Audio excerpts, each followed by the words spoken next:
Whether new shooter, longtime gun owner, or even police officer or soldier, your handgun needs a Crimson Trace laser sight or light. Get the confidence and reliability you need to protect family, home, and country. Crimson Trace.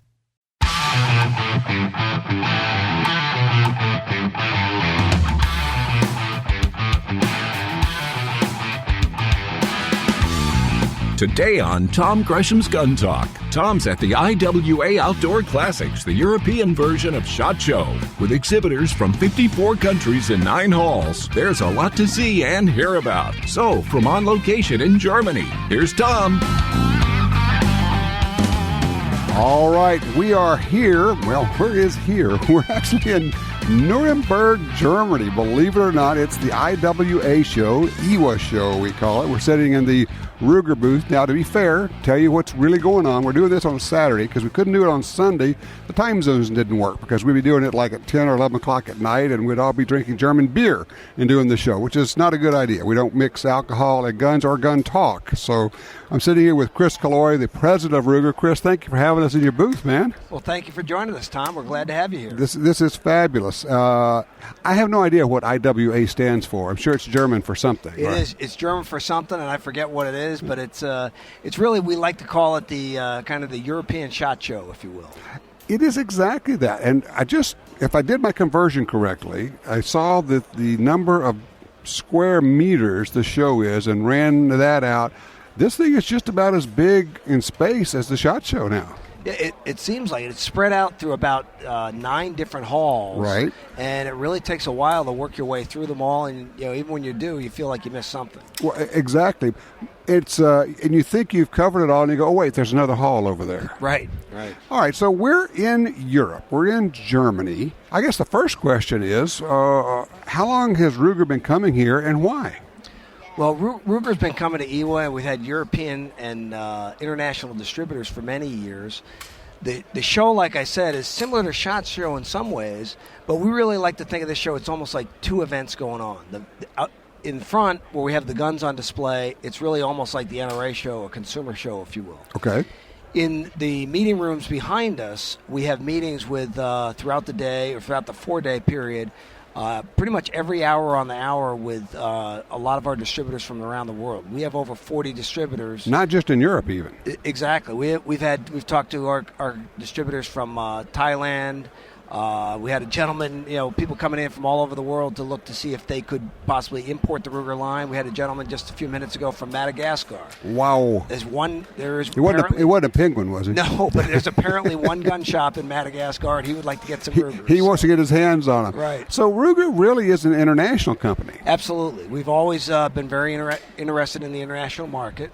It's not a big part of our market, of our business financially, but it's important that we're seen and heard in those nations, and we're very important to those retailers and consumers. As you see here at the show, how crowded the booth is. Well, and of course, one of the things we talk about all the time is that in the rest of the world, they don't have a Second Amendment like the United States does. And as you talk to people from various countries, you really get a sense of that, of what they can and can't do. I mean, for instance, I'm told you couldn't bring your takedown 1022s into the booth here because there's some law or rule about that. Right. Takedown 1022, takedown charger, also the lasers. There's other laws against regarding the lasers, just laser sighting tools. Goes to show you just how arbitrary gun control laws are everywhere. Right. And you see people in the booth. When you see a lot of the folks out here in the Ruger booth picking up, say, the AR-556, right, guns that, frankly, they'll never be able to own, unfortunately, sure, in the countries they live in. Right. And so some of the things we bring here to display, are to show what we have throughout the line. Some may be applicable to their particular country, but a lot of them are things that they'll never, ever be able to possess, which is unfortunate. Right. Now, this show, unlike the SHOT Show, is actually, it's primarily business, but it is open to the public, I think maybe the last couple of days? Correct. And so you'll see a kind of a mix of folks. You'll see the folks in the suit and the briefcase coming in for their meetings. Then you also see people coming in with their hunting dogs, which is really crazy. That is fun. I've seen several dogs already. So what are you showing here? What are people talking about? What's new for for Ruger that's kind of hot? Well, a lot of the things that people in the internet age are much more in tune with what's going on in the American market than they used to be. A few years back, or maybe 10 or 20 years back, you'd come to this show and people would be more gravitating to something that you launched 2 or 3 years ago.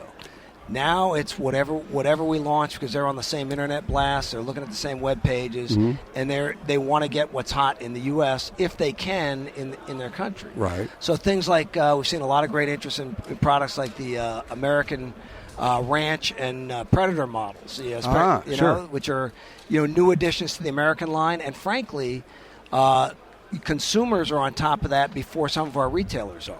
So, and the process to export firearms is pretty cumbersome, involves a lot of paperwork. So a lot of times consumers in our export markets will see those guns, want them right away, and it'll take a while for their distributor and their retailer to actually get them in stock.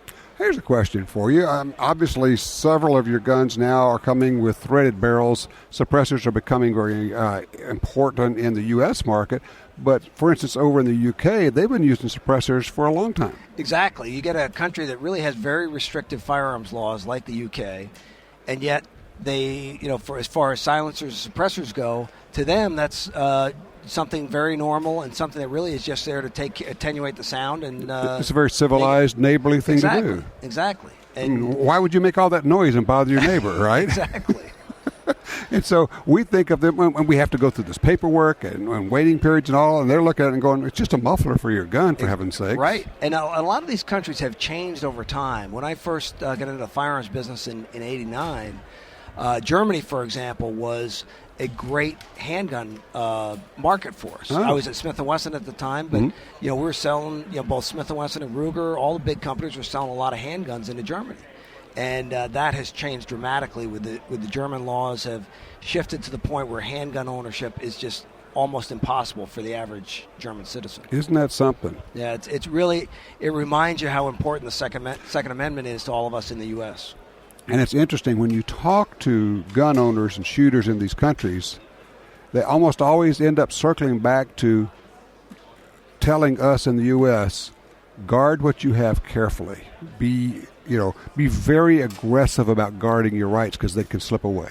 Absolutely. And, the other thing is they always point to the NRA as being critical to being in the forefront of protecting our rights. Absolutely. I mean, time and time again, they say, we didn't have an NRA. Right. You have that, but you got to get behind it. Exactly. And, they're always surprised, frankly, that we have so many gun owners in the U.S. and not all of them are members of the NRA. Well, I'm surprised, too, frankly. We have 5 million members of the NRA and, who knows, 100 million gun owners plus? I heard today 150 million. And I was just talking to some of the guys from NRA Publications, and that's one of their challenges, getting these guys and gals off the fence. We got to support. Well, support the NRA. Best way for that to happen, frankly, is for each of us gun owners to turn around and sign up a friend who's not a member. Just right off the bat, boom. Absolutely. Just we get it done. Hey, Chris, hold on a second here. I'm going to take a quick break. We'll come back. We're at the IWA Show in Nuremberg, Germany, where they do have, I'm told, a few sausages and just a little bit of beer, my friend. Yes, they do. All right, we'll be right back with more Gun Talk.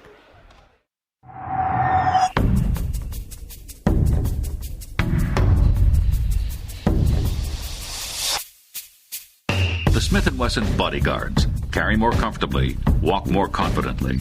When it comes to personal protection, nothing beats a Bodyguard. Choose the lightweight, compact, and concealable Bodyguard 380 pistol or the Bodyguard 38 revolver, both with a built-in laser sight. The Smith & Wesson Bodyguards. Carry more comfortably, walk more confidently. TopGunSupply.com carries a large selection of fine firearms and accessories. Get all the parts you need for your Sig Sauer, HK, and Glock pistols. Grips, screws, recoil springs, sights, barrels, magazines, holsters. The list goes on. Our knowledgeable sales staff, professional service, great prices, and super fast shipping are here to help you. Check us out today. TopGunSupply.com. TopGunSupply.com. The world can be a dangerous place. Gear up with the industry's original and most trusted laser sighting system from Crimson Trace. Equipping your firearm with laser and light systems will enhance your effectiveness and help keep you and your family out of harm's way. Call 800-442-2406 or visit crimsontrace.com and receive a free copy of our new laser training video, The Laser's Edge. Crimson Trace.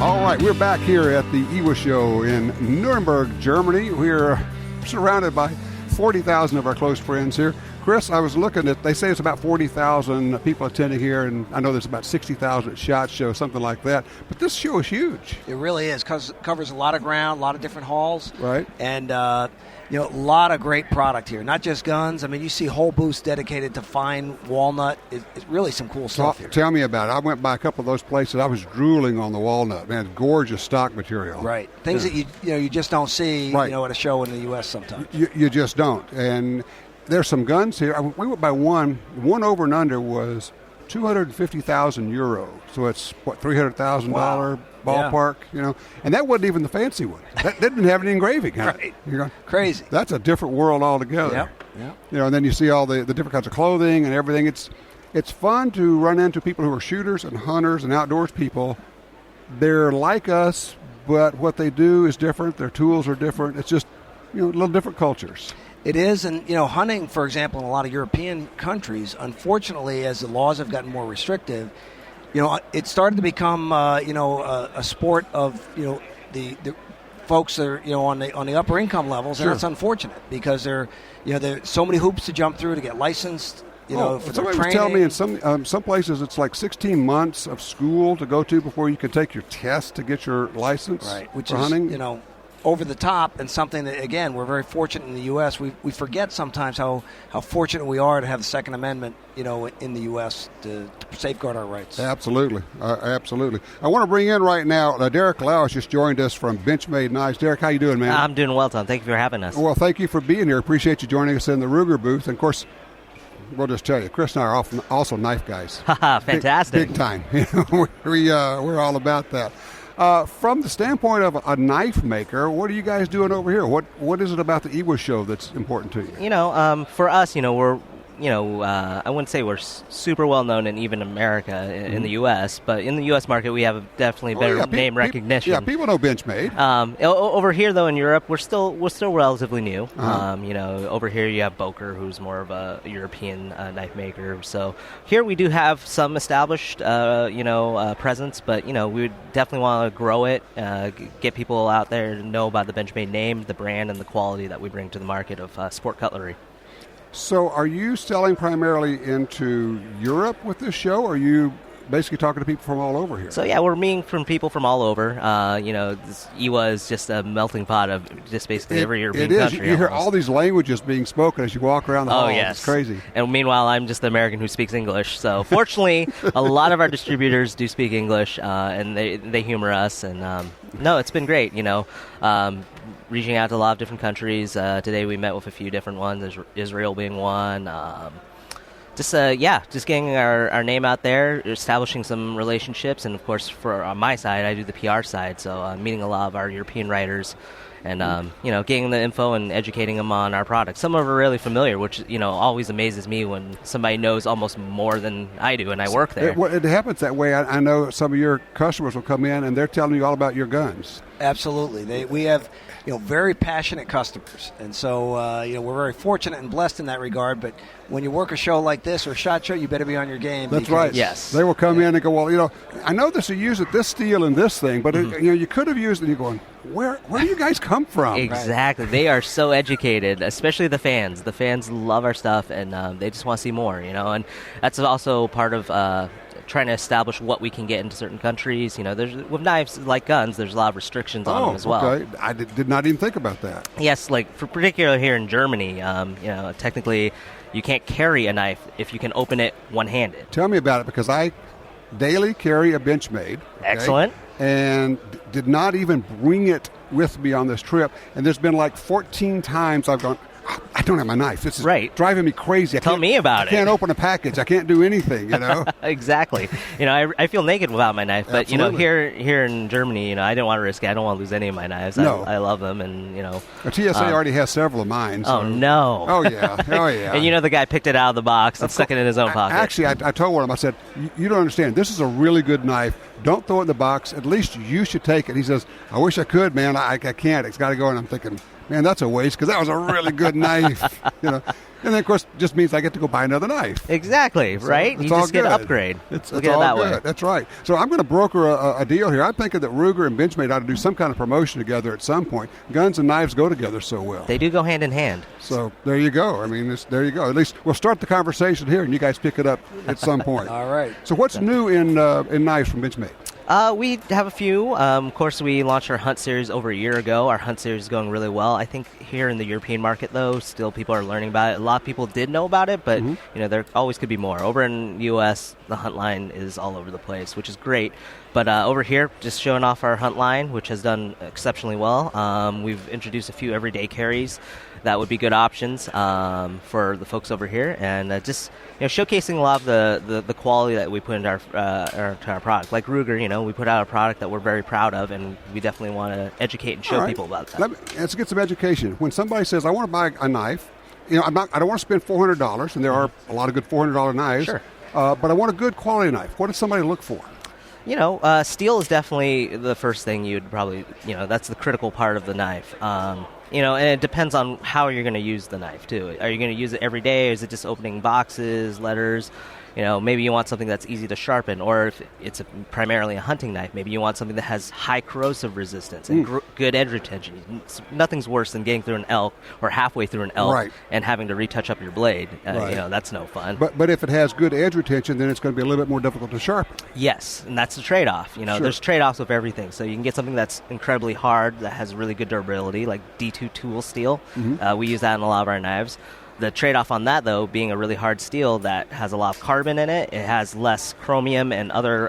so it's more likely to rust. Yes, it's more likely to rust. Okay. So, that's what you're trading off for. Right, and for those who don't know and haven't experienced it, blood is incredibly corrosive. Yes. So if you use a knife on game animals, you really either need something that is corrosive, non-corrosive, or less corrosive, if you will, or you need to clean the heck out of it, do a good job with it. And maintain it, really well while you're in the field. Okay, knife maintenance. We talk gun maintenance all the time. People understand they have to maintain a gun, clean it, lube it, all of that. Same thing with knives? Same thing with knife. You want to clean it, make sure there's no moisture on it. Even if it is a really highly corrosive resistant steel, it's just one of those practices that you want to maintain. Yeah. And of course, keeping an edge on your knife, what good is a knife if it's not sharp? Otherwise we call that a pry bar. It's a pry bar. Or a butter knife, right? Yeah. You can use it to spread your butter jam onto your bread. You talk to my wife. She likes knives that are dull. She says they're safer. I say, no, a sharp knife is safer because it goes where you want it to go. Exactly. You don't have to work as hard. One way to look at that, too, you don't have to saw through something if it's dull. If it's sharp, it'll just cut right through and do what it should. You don't have to fuss with it. Chris, give me an idea. Just for your customer service calls, how many of them are maintenance related, do you think? Well, some are maintenance related, and frankly, our number one customer service call is reassembly of the Mark III pistol. Oh, really? And, which is so it's not technically a maintenance item. No, but it's I need help reassembling the pistol, and frankly, we've gone to great length with some really good videos on Ruger.com to try to help the customer go through that because it is a little more complicated than maybe it should have been. And well, it is what it is. It is what it is. It's a great pistol, but that's right. In fact, one of the guys working the booth here today, Bob Wood, is one of our guys. He's one of our armorers, and he's done a lot of those videos for us. So he's actually run into a lot of people who see him and say, "I know you from the internet." I saw you from the video. Yeah, exactly. So, I mean, the same thing with the knives. I'm thinking that if you don't take care of it, particularly folders, because they're in your pocket, they get grit and junk and all kinds of fuzz, and it's just, and that'll collect moisture. That will, because I mean, if it's in your pocket, it's sweaty, it's a moist environment. It's like when I carry a gun all the time.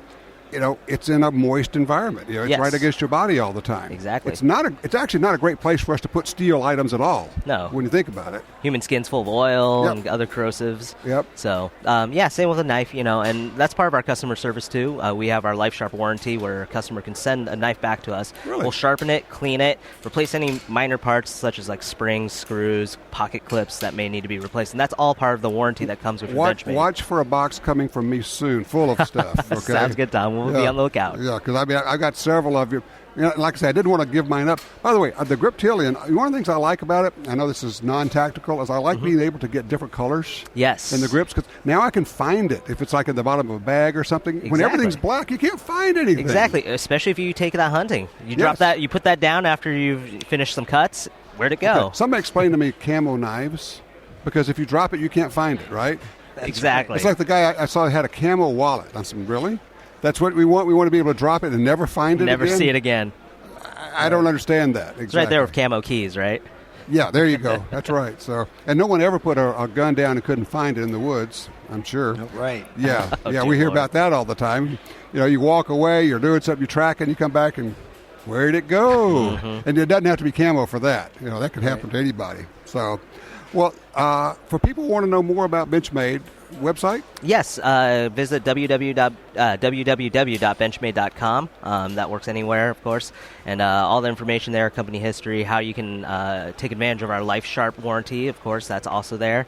And just all our product as well, including new product that we just launched back in January. No, what's the top thing of the new products? Top thing of the new products. We have a lot of offerings. We offered a lot of autos this year.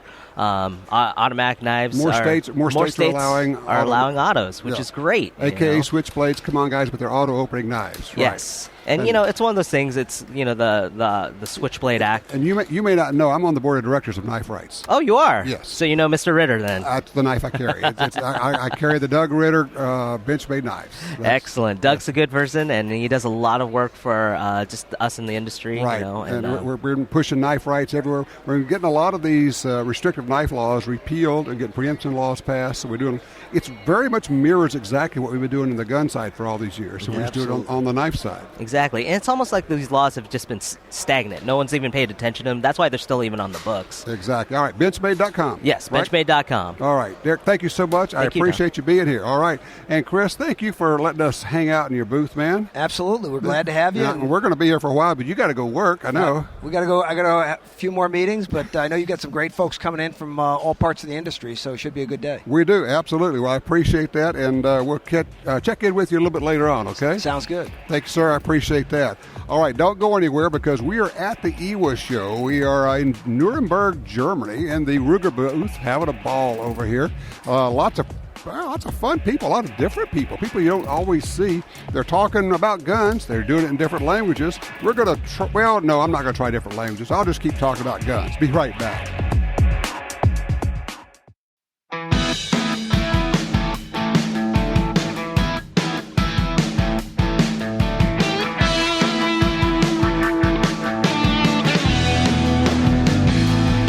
Tom's bringing you the highlights of the IWA Outdoor Classics in Germany. Now, once again, here's Tom. All right, we are back with you here at the IWA Show in Nuremberg, Germany. Tom Gresham here. By the way, we have a lot of things going on this month. We have a giveaway going with Timney triggers. If you go to guntalk.com/win, you can enter for a chance to win a Timney trigger, actually $750 gift certificate, good for anything at their website. And then every week for the entire month, we're going to give away 10 of the Timney trigger gauges. So if you don't know if your trigger is a 4-pound trigger or a 10-pound trigger, with this gauge, you'll know. So you go to guntalk.com/win, WIN, and you can enter for a chance to win that. Now, as I say, we are at the IWA Show. This is the European SHOT Show, I guess is the best way to put it, with 40,000 people here and 700, maybe 800,000 square feet. I don't know. I tried to do the conversion from metric and I probably screwed it up like a typical American. I don't know how to do that. But we're joined by Lennart Ljungfelt. He is the president of Aimpoint. Thank you so much for being here. Thank you for letting me in, Tom. Absolutely. Thank you for letting me in because you've been coming to IWA for years and this is my first time here. Yeah, we've been coming to IWA since way back, but actually we're a Swedish company, so Right. Germany is not my homeland. But No, but I know you're Swedish, but at least you're European based. So, Right. All right. So for those who don't know, as if there's anyone who doesn't know, a little bit of the history of Aimpoint, if you will. Yeah. Well, Aimpoint is a company that this year and almost this day have its 40th anniversary. Really? Yeah. It started as an idea. A Swedish inventor, Arne Ekstrand, had an idea in the early 1970s. And he tried to get someone interested in his idea, not so successfully. And by 1972, 1973 something, he met an entrepreneur who really understood the potential of the inventor's idea. And this entrepreneur's name was Gunnar Sandberg. And Gunnar made it possible for the inventor to take his idea into a product. And the first product was introduced to the market in 1975, 40 years ago, as the Aimpoint electronic. Now, do I remember that as a unit you didn't actually look through that showed a red dot, but you had to keep both eyes open? Almost right. Almost right, okay. Because what you are talking about is the occluded eye gun sight methodology. Okay. Which existed the years before. Okay. And there were brands like Single Point, also a Swedish brand. Okay. But the Aimpoint electronic was the first sight that you actually, keeping both eyes open, looked through the optic. And had the dot superimposed. Exactly. I did not realize you were the first one. Right. Okay. So ever since we have improved the technology, today we are still based on that design we had years and years ago. We have features today like extremely long battery lifetime. So if we take the sight we have introduced here at IWA this year, the Aimpoint Micro H2. This thing is tiny. Look at this little thing. Yeah, it's almost like you cannot see it, right? Right. It looks like a toy, but I know that you don't make toys. These are seriously engineered, products. Absolutely. And if you turn this on the a rather strong setting, the dot inside will be illuminated by a single battery for 5 years. Really? Yeah. 5 years? Leave it on for 5 years. Holy cow. So you just turn it on and don't worry about it. Exactly. And the sights we supply to the U.S. Army, which is called the M68 Close Combat Optic, right, has a slightly larger battery, a AA battery, and that lasts for 8 years. Wow. So a U.S. soldier turns it on, and 8 years later you have to change the battery. It's amazing, isn't it? And for someone who... For a self-defense type of firearm, you could turn it on, and because the batteries are inexpensive anyway, you could say, well, I will change the battery. Even though it's not necessary, I could change it once a year, just as a safeguard. My problem would be I wouldn't remember it 5 years. I mean, I don't remember what it was supposed to do 5 years ago. Well, I give a recommendation. If you remember that you have the Olympic Games every 4th year, why not decide to change battery when you have the Olympic Games? I love it. Right? I love it. Okay, so every summer or every winter Olympic Games, whenever it comes around, closest to whenever you installed your unit, right, then you swap the battery out. Yeah. That is wonderful. Now, one of the things that I have played with Aimpoints in the past is just how unbelievably rugged they are. How do you do that? Well, I think from the beginning, it's based on our philosophy. We really want to make products that make the user more efficient. And a threshold to us is if it doesn't stand a very rough environment, well, it's the opposite to being efficient. So we design everything based on that, and we do everything we can to make these sites rugged. And this is impossible to show on radio, but you may hear the sound here. You're not. I'm going to drop it here. Just going to drop it on the site. This is mounted on a rifle stock, by the way. Right. Okay. And upside down with the weight of the stock. Everything falling on the optic. Ready? Yes. Oh my heavens. Okay. And I know it works, so we don't have to pick it up. But I'll do that anyway, and you can have a look for yourself. Okay. It's still working. Still working. More than that, it's still zeroed. Oh. And that is very important. So if you fall down, slide down a mountain, whatever it is, it keeps working. Yeah. Okay. One of the things I've noticed, and I'll tell you what, I want to talk about something. We're going to take a quick break here. When we come back, I want to talk about two things. Is the effective range, I'm sure you get that question all the time, but also the utility of this on moving targets, because I'm going around looking at all of the videos here of shooting hogs when they're running, a very popular European thing, and everybody's using a red dot sight, primarily your sight, frankly. Right. And so when we come back, let's talk about that, okay? All right, we'll be right back in a minute with more Gun Talk. Every day, law enforcement agencies worldwide put their trust in the HST bullet from Federal Premium Ammunition.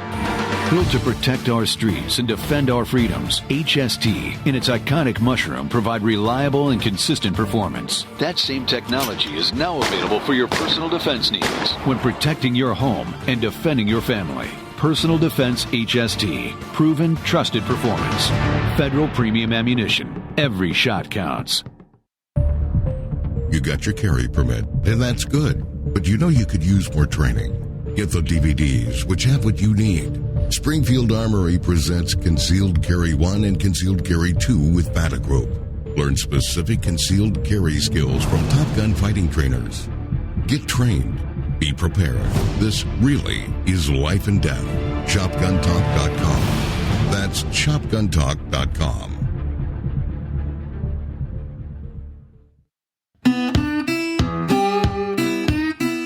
A great trigger can make you a better shooter. For over 60 years, Timney triggers have been trusted by hunters and shooters everywhere. Timney triggers are proudly made in the USA and come with a lifetime warranty. Installation is easy. Give yourself the Timney Trigger advantage. To see more and order online, go to timneytriggers.com. That's TIMNEY triggers.com. In the war on terror, fighting crime in the streets, in competition and homes around the world, one name in firearms stands out: Sig Sauer. Our pistols and rifles are renowned for their unfailing performance. This same commitment to excellence can be found in our line of SigTac accessories and the training offered by the Sig Sauer Academy. For unmatched quality, reliability, and innovation when it counts, choose Sig Sauer. Visit SigSauer.com today.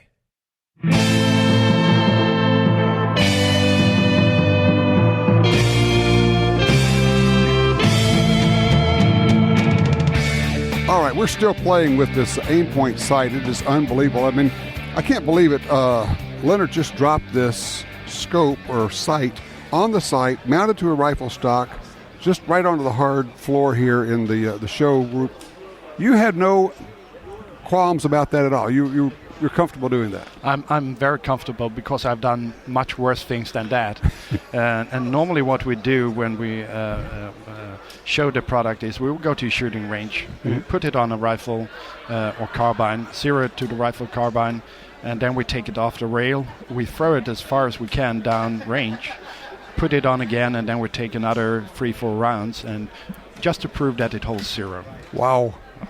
All right, the question I asked before we went to the break is two questions I'm sure you get. One is, what would be the effective range? Because a lot of people would think of a zero magnification red dot see-through sight as being a short-range tool. So let's tackle that one first. Right. What is an effective hunting range, if you will?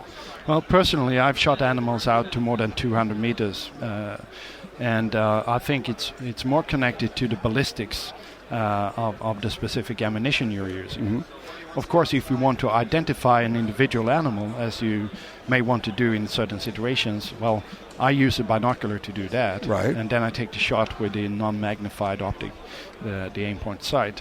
So I should say that my experience is that you can shoot much further than you think you can. And you're in control of the situation. The other extreme, to go to really, really high magnification, if you go high enough, you will actually see the pulse coming through the weapon. It magnifies every movement. It does. And sometimes that makes it much more difficult. Well, the other thing that happens, and I'm guilty of this, I've made the mistake of having a very high magnification rifle scope and then not be able to find the animal when I'm trying to put the rifle up and say, where did he go? Right. I can't get on him. So, there is such a thing as too much magnification. All right, now the other thing. First of all, you advise using this with both eyes open, correct? Absolutely. Because when you drive your car, you don't close one eye, do you? Try not to. Right. So why should you close one eye when you go hunting? Well, you're going to lose some vision to one side, peripheral vision, and also you lose the depth perception, the binocular vision. Exactly. Okay.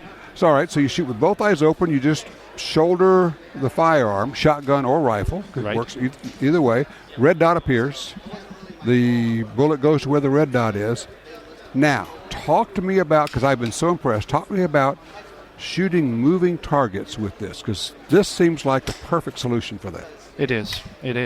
And it goes back to what you just asked me about, the both eyes open shooting, and I think that is a way of shooting that makes it possible to do what a lot of European hunters do in a driven hunt. And at a driven hunt, you have to be able to shoot at a running wild animal, otherwise you will get nothing. Yeah, we're not talking walking, they're running. They're running fast. And they're coming from the least expected direction at the time when you are not aware. It's a snapshot in many cases. It is, but still it's controlled. And see, that is the other thing, that if you have both eyes open and you put all your concentration on the target rather than the aiming reference, the dot or a hair cross, you have to put all your concentration onto the animal and then let the reticle, in this case our red dot, be an overlay to the real world in between.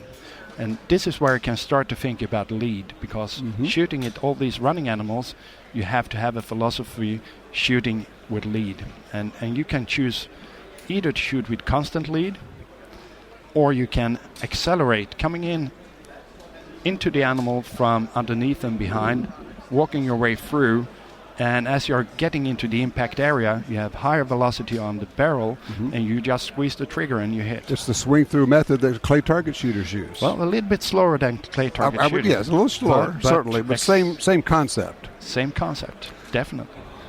One of the things that I've heard a couple of people here say is that European shooters, generally speaking, are much better shots on running game than Americans are, because they practice it, and that's a style of shooting or hunting that's normal. Well, I don't know, but definitely if you're going to a driven hunt, you have to practice before. And you have to practice at running game, because, well, there are different ways of making an animal slow down, but shooting at it to make it slow down is not a good way. That's not a good way. Question for you. One of the differences in European hunting, let's say we're going to go hunting in Sweden. I'm going to hunt for elk, which we would call moose. Would that be correct? Yep. If I come there, I have to take a shooting test. Is that correct? Absolutely correct. Describe this for me. Well, the thing is that already from the beginning, if you want to be a hunter, you have to go through hunter's education. And that also includes a theoretical test and practical shooting tests.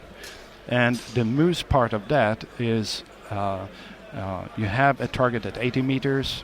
You take first shot when the target is standing there, and the second shot you have to take when the target is moving away. Okay. And it goes pretty quick, as quick as a moose can run. And then it comes out from the other side, so you're shooting 2 rounds when the target is coming from the left to the right, and 2 rounds the other direction.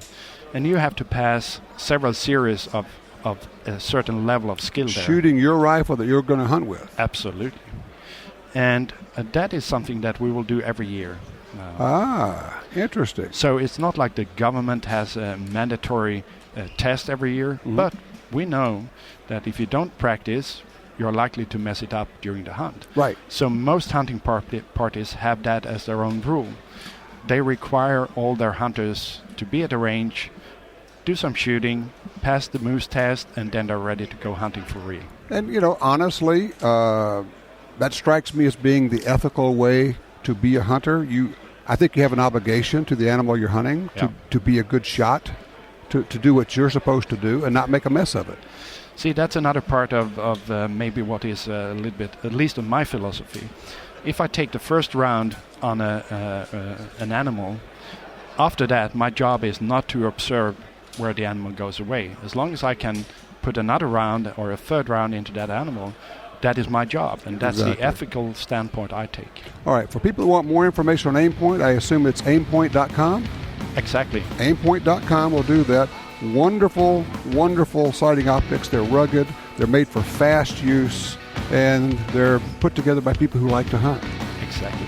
Thank you so much for being here. Thank you, Tom. Very much a pleasure. All right, we will be back in a minute with more from the IWA Show in Nuremberg, Germany. Having a ball, looking at some interesting things. Be right back with more Gun Talk.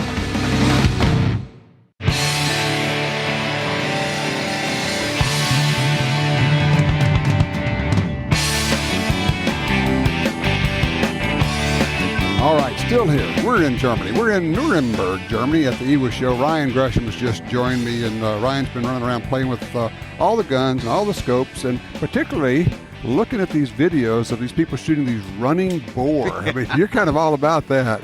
Yeah, there's a different style of hunting, these driven boars, and I tell you what, folks over here know how to shoot a running animal. They really do. They sure do. And they practice it. I mean, of course, that's how they're shooting driven boar. So we're using dogs to drive the boar, and they're not just loafing through the woods. No. I mean, they are. Some of them are kind of trotting, but some of them are running at full bore. That's right. Well, that's a given. They're going to be moving, and but we're having a good time here. You know, it's interesting being over here in Germany, the culture that we see here at the show, and then also, you know, you're eating both food groups. Yeah, sausage and beer. Sausage and beer, or like meat and bread. Yeah, and potatoes. So basically. tell me about the whole pot roast that you ordered. Well, I think you mentioned earlier that we're not used to the metric system. We don't do here. metric that well. So last night we go to this restaurant, and one of the famous dishes over here is a pork shoulder, and it's kind of like a roast. Mm-hmm. So I got to have that. And they had two versions. They had the 750 gram, and then they had the 1,500 gram. Of course, we have no idea what that is. You know, no, it's. I'm American, so I have to order the bigger one. You're going to get right? the big one, right? So it shows up, and it's basically a roast the size of my head, with a huge knife stabbed in the top of it to match my beer that is also about the size of my head. Yeah, your beer looks like a rain barrel, essentially. Yeah. And I'm sure that as the waiter put that down and walked away, I heard him chuckling to himself. Yeah.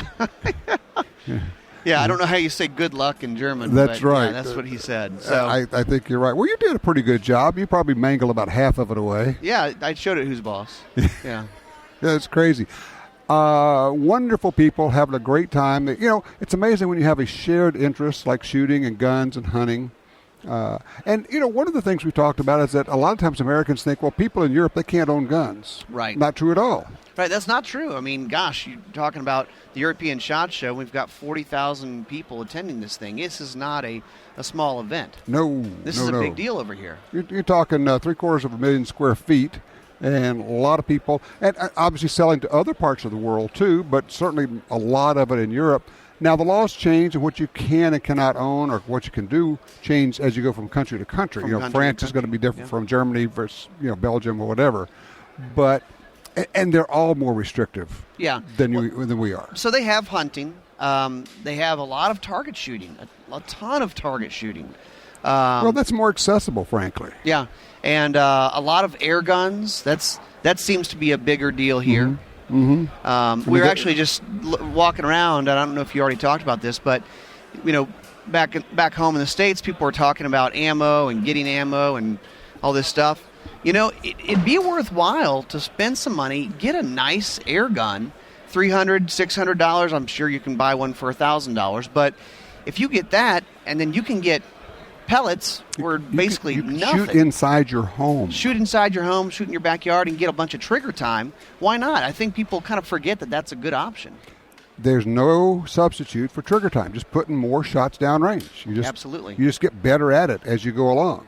So I think coming up after we get done with the break and you come back, you're going to have to tell people about how to practice a moving target. Right. Because how do you get good at shooting something that's moving?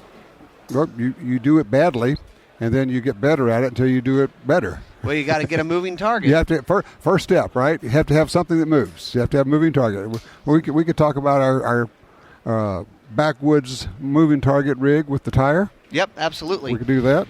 When we get back, tease them with that.